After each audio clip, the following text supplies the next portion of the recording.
Hey, it's Janelle Allen from ZenCourses.co. You're rocking with my man Jan Ilunga from 360 Entrepreneur. This is episode 219, and this one is a crash course on online courses. Here we go. Welcome to the 360 Entrepreneur Podcast, the show for entrepreneurs and small business owners who dream big and want to do bigger. Join some of the world's top entrepreneurs, internet marketers, and best-selling authors as they share their inspiring stories, their struggles, and give actionable tips that will help you build, grow, and promote your online business. Here's your host, Yanni Lunga. Hey, how's it going? Welcome to episode 219 of the 360 Entrepreneur Podcast. Today's episode is all about online courses, and we cover the planning, the content, the technology side of things, and we also talk about the pricing and getting people through the door aspects. And we're joined by Janelle Allen from ZenCourses.co, and I want to start right away because she has some great tips to share. A quick reminder, as always, before we start, the show notes for today's episode, you can find them over at yannilunga.com/episode 219. Are you ready to have some fun? Great. Here's the interview with Janelle Allen from ZenCourses.co. In this episode, we are gonna look at online courses, and this is a topic that we covered several months, if not even over a year ago. So it's definitely good to have a fresh new look at the topic of online courses. And who is here with us is somebody who definitely knows how to create courses that make a difference. She's an online course and marketing expert, podcaster, and blogger. She's the founder of ZenCourses.co, a website and company that helps entrepreneurs and teachers create online courses that matter. She's also the host of the Zen Courses Show, a podcast that sees her interview movers and shakers in the online course creation space. I'm so excited to welcome on the show my friend Janelle Allen. Janelle, how's it going? It's going great, Jan. I'm really excited to be here. Likewise, and it's always interesting, and this is something I've said before, but it's always interesting when you interact with somebody that you kind of connected with, reversing the roles. So you interviewed me and now I'm interviewing you. Yeah, it's cool. It's very cool. Yeah, and thank you for being here. And I think the first question that is in order here before we dive into the content of today is if you could take a moment to tell everybody a little bit more about Zen Courses and how you kind of entered the online course creation and marketing space. Yeah, it's a long story, so I'll try to give the short version. By trade, I'm an instructional designer, which is a fancy way of saying that I have a degree in studying how people learn, particularly adults, how adults learn, and creating learning experiences based on that knowledge. And so I worked in educational publishing for years, helping colleges and universities create courses. I ran my own agency for 3 years. I, managed, hired, did all of that stuff. And while I was running my agency, I was always intrigued by blogging. I had a blog on the side where I was interviewing entrepreneurs. Somehow, the word got out that I was an instructional designer.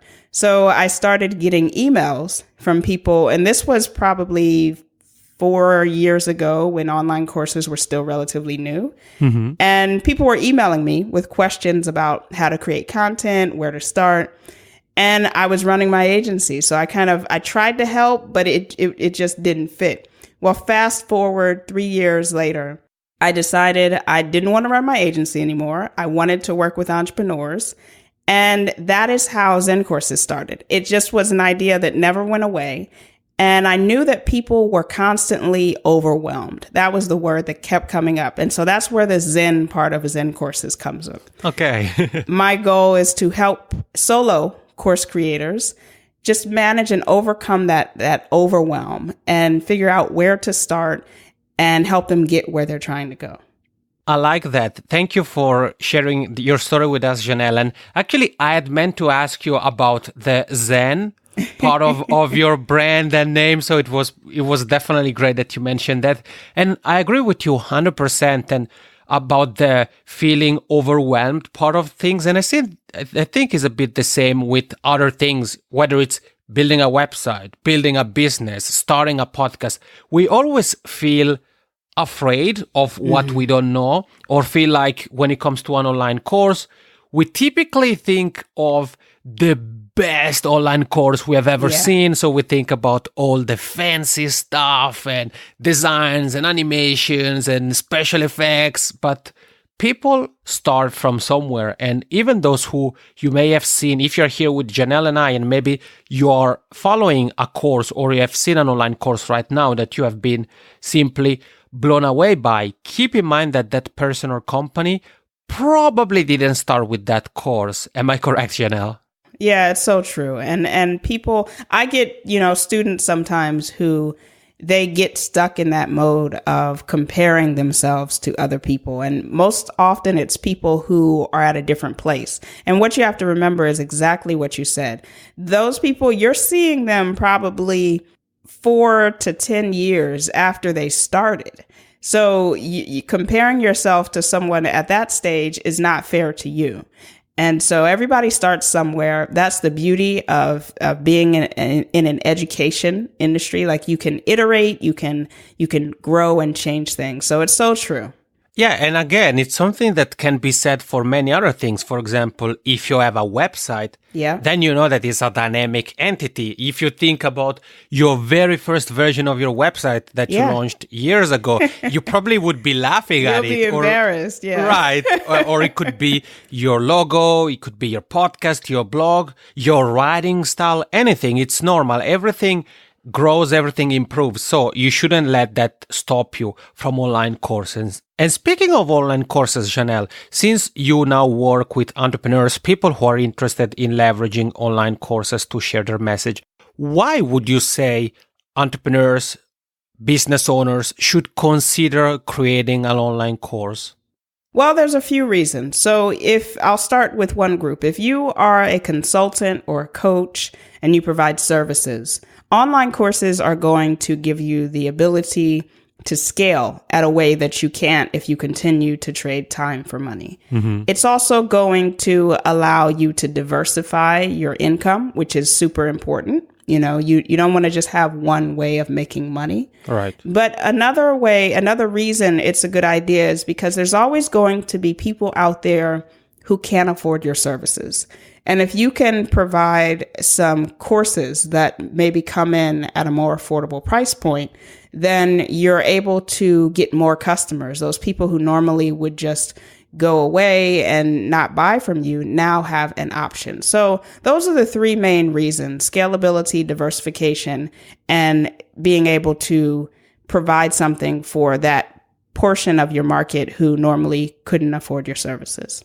I love those 3 points. And I think there may be somebody here who feel that one point resonates with him or her more than another. But I think all of them definitely make perfect sense. And when it comes to the topic, obviously, of online courses, Janelle, you already mentioned the overwhelm or let's say fear of getting started. Yeah. Are there other common mistakes or obstacle you see that kind of stay in between entrepreneurs and creating an online course that makes a difference for other people?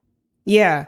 Well, the fear of getting started is a big one. I wouldn't say it's a mistake. I just think that part is just more of a mindset shift that you have to make. Every person I've ever spoken to, every successful course creator, they all have one thing in common. They just started where they were. They didn't overthink it. They just got started. But as far as mistakes that I see, common mistakes that I see, I would say one of them is definitely trying to create your courses first without understanding your audience. A lot of times I see people who because courses are very popular right now. There's a lot of hype around courses and everybody wants to create one. And so for people getting started, you really have to take time to understand your audience. Who are they? What's important to them? What do they need? What are the problems they're having? What are the obstacles that are keeping them from getting where they want to be? I didn't start offering courses for a year. I did ZenCourses for a year, and people were saying, why don't you have courses? Because I needed to learn who my audience was.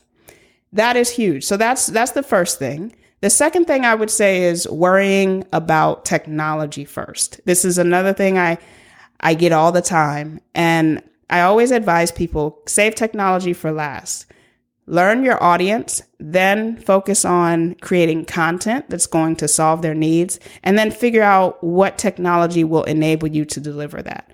Technology, when you put technology first, it's so easy to get distracted and even more overwhelmed because there's so many tools that sometimes that can stop you from getting your course out there. And then finally, the big one is underestimating the timeline. Because courses are so ubiquitous, we think that it's going to be super easy and we're going to get a course done in 2 weeks.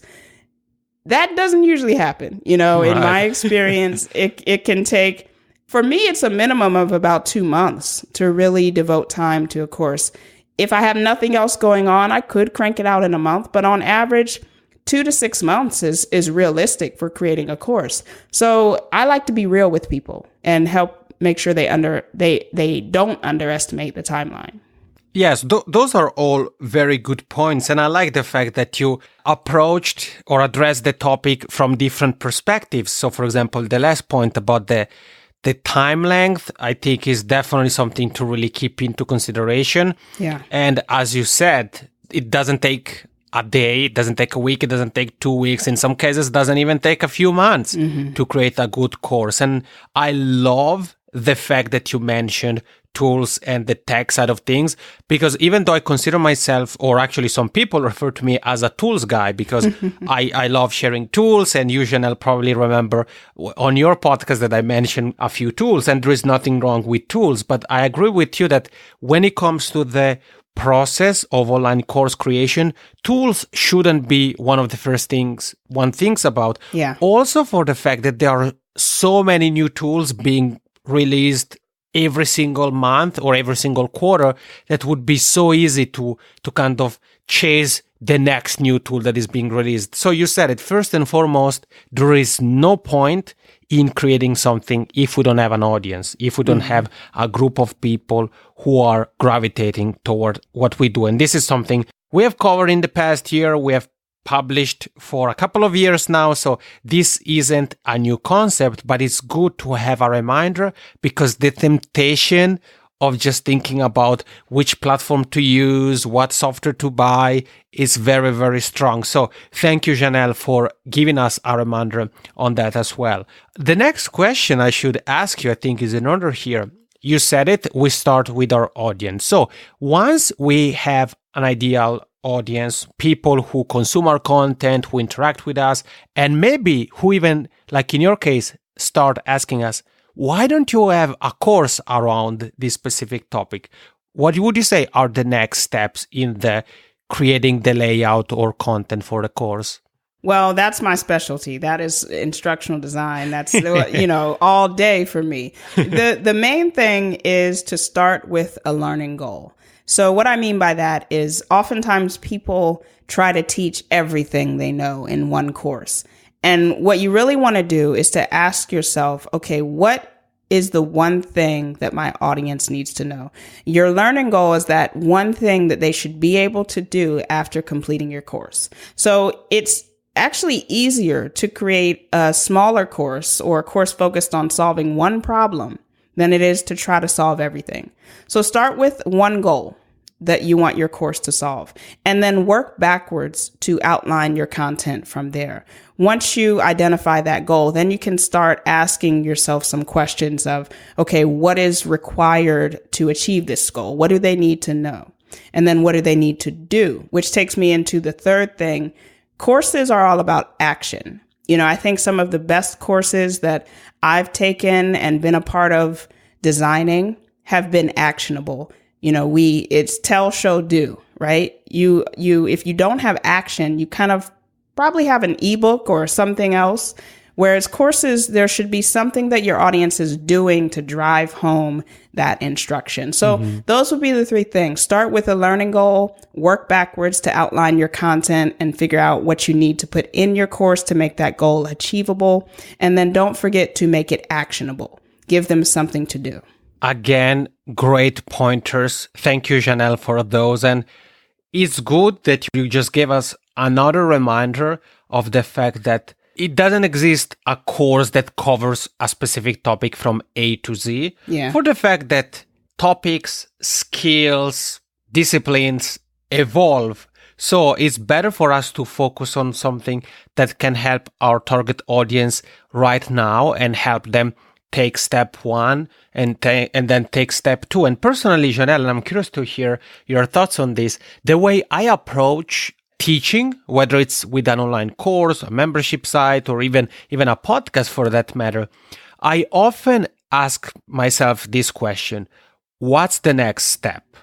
So I put myself in the student's shoes and I ask myself, okay, now I learned how to do step one. What's the next step? Exactly. Step two. What's the next step? So would you say that that's something important to often keep into consideration as online course creators? Yeah, and I know you have a teaching background, Jan, because we've talked about it.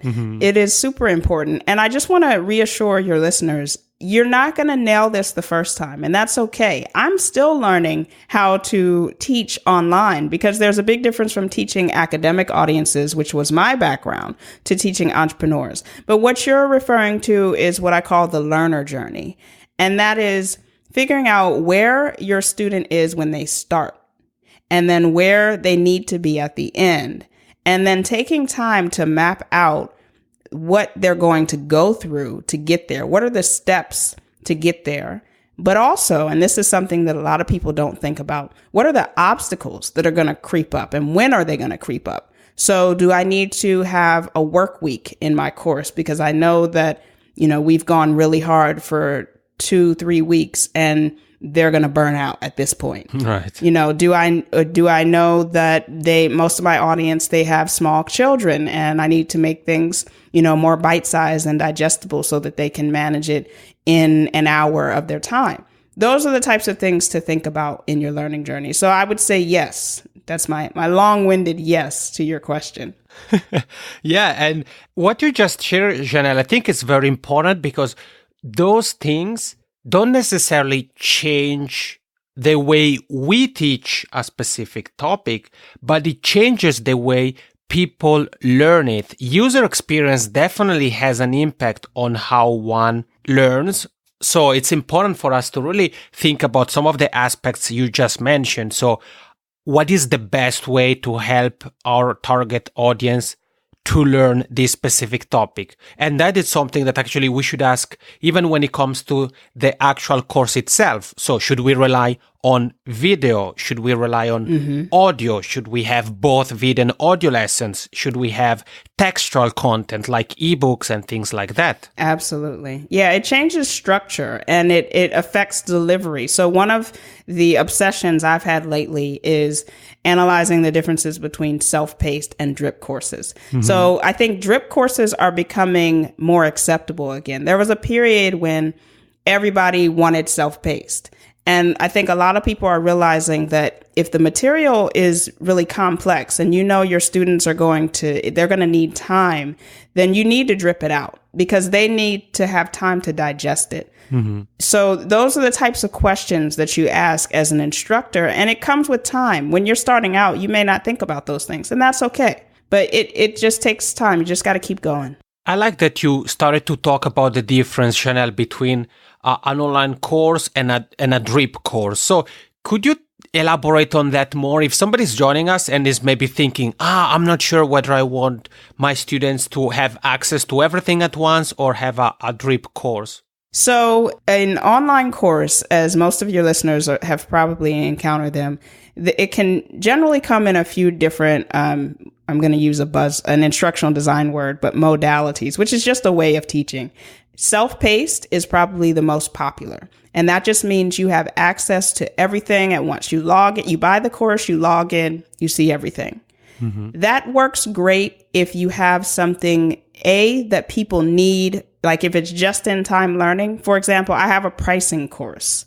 Helps people learn how to price because that's a common question. Right. And what I found, I dripped it out just to test things. And what I found is people wanted the information right then and there. They didn't want it dripped. They want to apply it right then and there.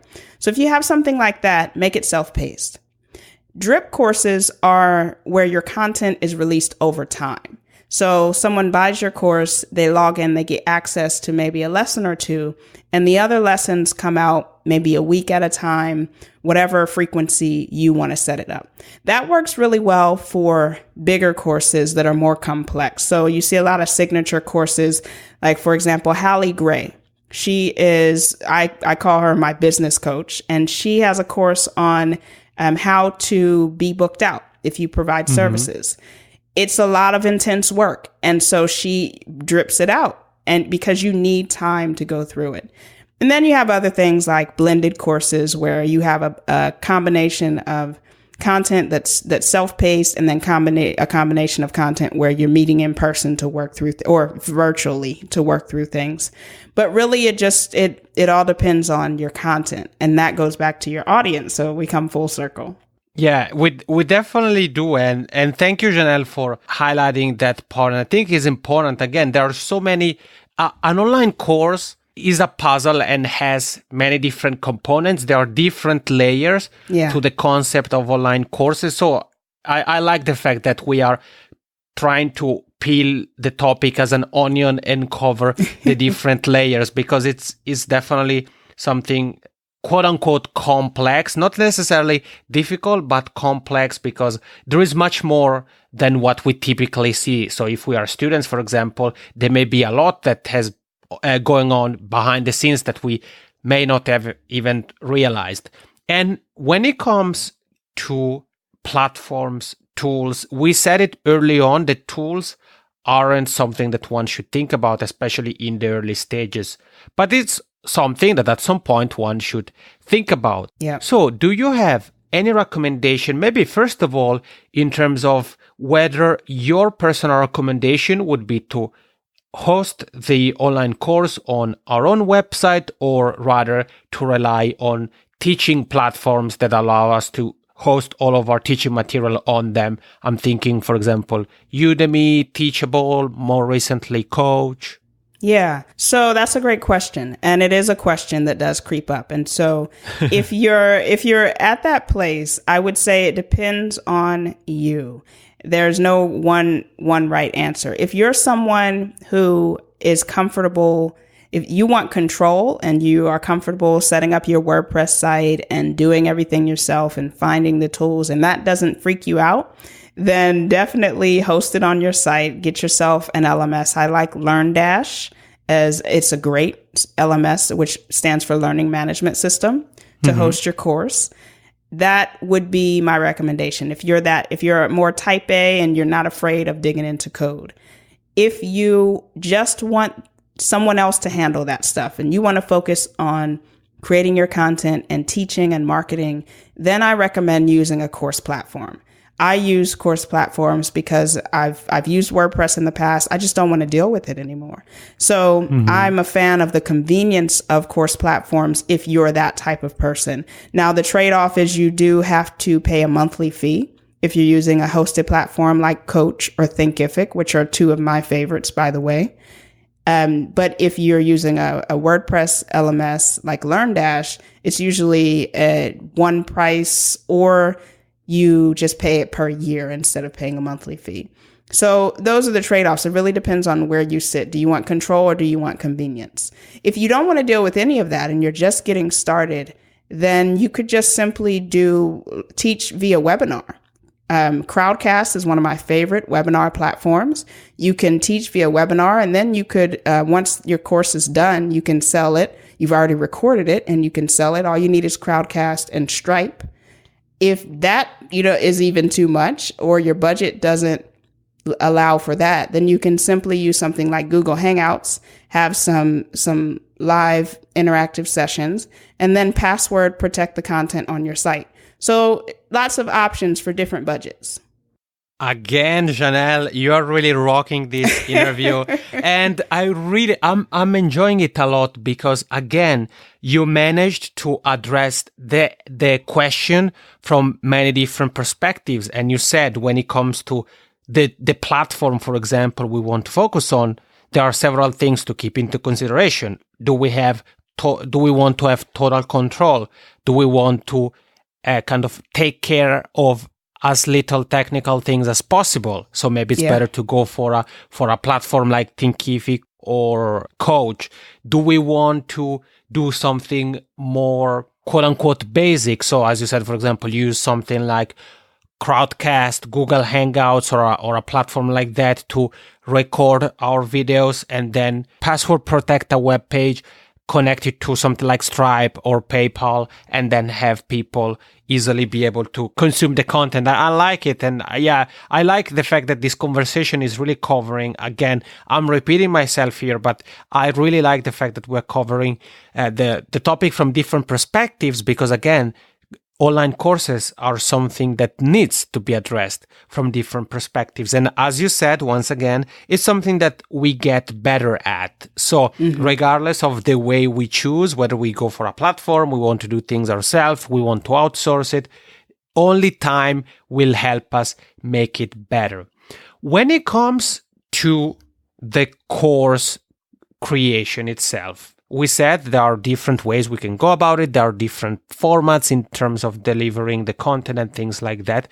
Do you have any personal preference or advice, Janelle, in terms of what type of content an online course should have? For example, early on, you started to talk about having students take action. So would you recommend having things like workbooks or checklists or something like that? Yeah, workbooks are great.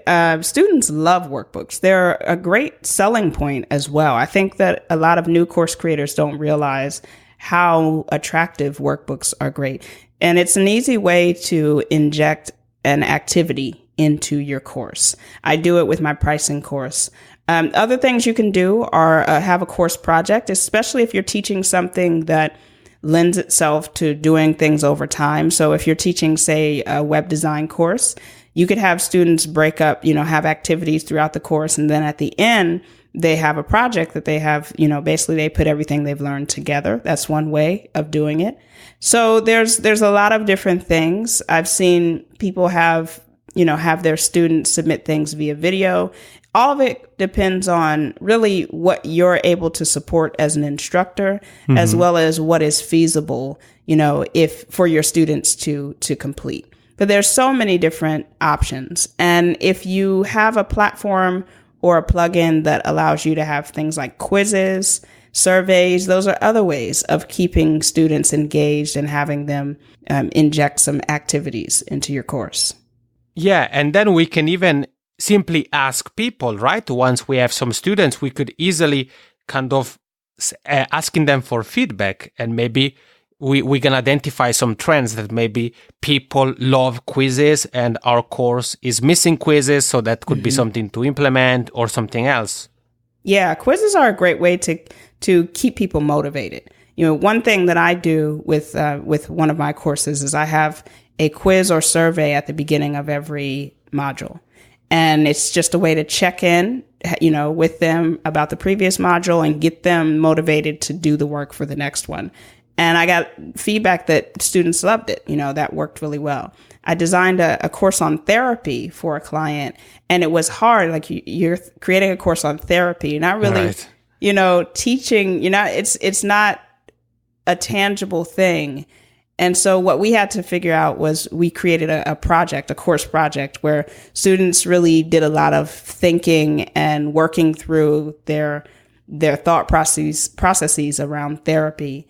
And then they put together what we call, I think, a therapy plan for how they would approach their therapy session. So that's how we focused on making that course more actionable. Interesting. Thank you so much for sharing that. And and as we said early on, there are many different things that also vary depending on our teaching style, our preferred medium, and obviously the same can be said for our target audience. So having checklists and quizzes could be fantastic for certain type of people. For somebody else, not having quizzes at all, for example, could be better. Yeah. So it's important, I think, not to have those steps stop you from launching your course, because the only way to improve a course is to actually have people go through it, try to learn with it, and then see what their feedback is. And Janelle, I have 2 final questions for you, or actually 3, with the last one being super short. I'm the ready. First one, you mentioned a couple of times that one of the things you do, and a question you get asked often, is about pricing. So I think as an interviewer, is my job to ask you about that. If there is somebody here who maybe has a course pretty much ready to go, but they don't have a good idea on how to go about the pricing, what tips do you have? Well, the first thing I suggest, I always go back to data, Jan. I always suggest doing a little bit of market research and seeing what's out there so that you can kind of get a range so you know where you might sit. And that's helpful, but it also sometimes leads to people comparing themselves. But I recommend that because a lot of times we underprice because we think that, we can't charge a certain amount. So that's the first thing. Go to Product Hunt is a great site that's underused for finding other courses out there. Just search for online courses and look for ones on your topic. You can also, go do your Googles, as I say, for research as well, or just, being aware of what courses are out there. Another thing that I recommend for pricing is make sure that you're pricing based on value. So this really goes down to what you're teaching. So if you're teaching something on sales, like say you're teaching freelancers how to get more clients, and you know that you can help people get clients, and your audience averages clients who are going to pay, $5,000 per project. Well, then your course is essentially worth that. That's not what you should charge, but now you have a sense of the value of your course. Right. And so you can start there and use that value as the point. So maybe you pick a percentage of what you're going based on that value. So if you can help someone get a $2,000 project and you charge $200 for your course, that also helps your marketing, because you can say, I know you're going to get a $2,000 course and you're going to make your money, or $2,000 project, and you're going to make your money back. So knowing the value of what you're teaching is great. Again, that goes back to research. You learn that through research and knowing your audience. So those are the 2 things that I recommend starting with. The third thing is you have to test. I always recommend having more than one price. So if you use tiered pricing, where you create basically packages at different price points, you can find out what your audience is willing to pay, where the threshold is. So that is the best way to figure out where you should be pricing. That's probably my biggest recommendation. You can throw out everything else I've said on pricing, but make sure that you offer multiple tiers so that you can really test it and get data on what people are buying and what they're not.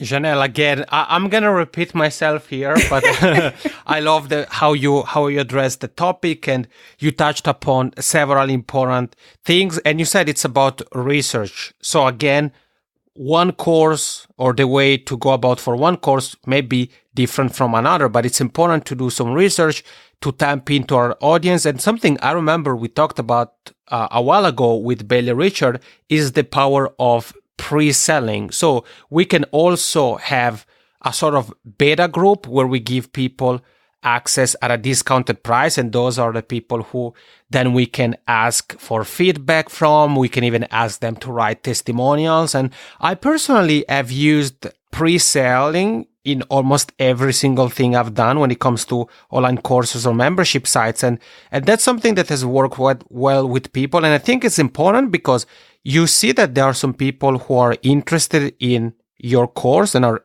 definitely open to pay you for it. And at the same time, you have people who are engaged and who are happy to help you and give you pointers and feedback. So I think that's something to keep into consideration. And I said, Janelle, that I had 2 more questions. So the final question related to the content of today's episode is, do you have any advice in terms of getting students through the doors? Anything we can do to have people join our course and start consuming the content and learn what we teach? I think the number one thing is, and this goes back to everything we've talked about, Jan, make sure you're solving actual problems. I just did an interview with Jared Drysdale. His site is called studiofellow.com, and he has a course called Theory Sprints. And what we talked about was when he first started out as an entrepreneur, he tried to think of what people wanted and create products based on that. And it just failed. It failed time and time again. And he realized that he had to listen to his audience and create courses and products based on the problems they were having and helping them solve. So that's the first thing. If you just focus on solving problems, you will start to get some attention around that, especially if you devote a lot of good energy and time to that. Then I would say a lot of people struggle with, okay, how do I market? How do I advertise? I would tell people to choose one main, I like to call it a broadcasting channel, how you're going to get word out there about what you do and what you have to offer. For me, that's podcasting. And I know you're huge into podcasting as well. Right. Most of my clients and audience has found me via my podcast. So a lot of people try to be everywhere at once. Pick one. Doesn't have to be podcasting, but pick one way to broadcast your message. And then thirdly, I would say focus on email for your marketing and your sales. Email converts higher than anything else. So solve problems, pick a broadcasting channel to get people to come to you and opt in. Once you get them in your email, get them in that funnel and market to them that way and sell to them that way. Boom. There you have it. Some practical steps you can follow, courtesy of Janelle Allen. And Janelle, the final question is, if people would like to learn more about you, or connect with you, or give you a virtual high five, what would you say is the best way to do that? The best way to find me is at my site, ZenCourses.co, not .com. So ZenCourses.co. You can find me there. You can hop on the mailing list and you'll get articles and updates from me. And that's the way to reach in touch. I'm always happy to hear from people. Perfect. And like always, I'll make sure to link to that, your podcast page, and everything else we covered in the show notes page. Janelle, thank you so much for stopping by and sharing your knowledge and expertise with us. I really, really appreciate it. Well, thanks for having me, Jan. It's been a pleasure. And we are back. So that was it for today's episode. Online courses, they can be a powerful asset for your business, but as you've heard during the conversation with Janelle, there are different moving parts that go and create the bigger picture, which is an online course. Once again, the show notes for today's episode are over at janilunga.com/219. Make sure to check them out because there you're also going to find the links to everything Janelle and I have talked about, including her website and podcast, which are must check if you're interested in online courses. All right, this is it for today. In the next week's episode, we're gonna go back to a topic we haven't covered for well over a year, which is using Pinterest for your business. Thank you for listening to the 360 Entrepreneur Podcast. For more tips and tools, head over to www.janilunga.com.